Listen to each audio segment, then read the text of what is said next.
Čus lidi, já si dám u mého prvního mobilního vlogíčku. Ne, nekopíruju snusu.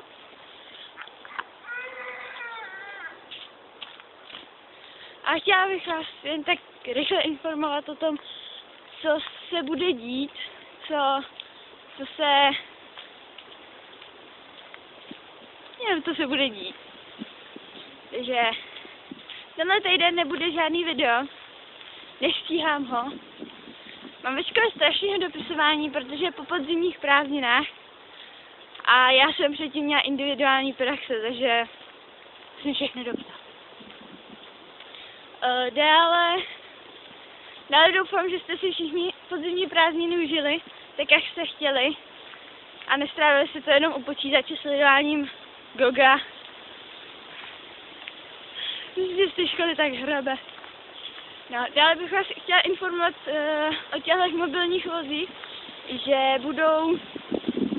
budou vydávat jenom, když nebudu stíhat nějaký to tematický video, vlog a že budou sloužit spíš k tomu rychlému informování.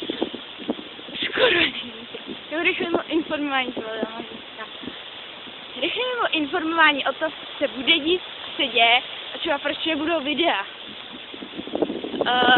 Dále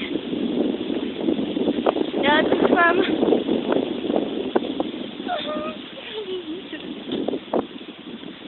tak jo, dále to bude asi všechno, tohle až jenom takový rychlý informační mobilní vlog a doufám, že se s váma uvidím zase u dalšího videa, takže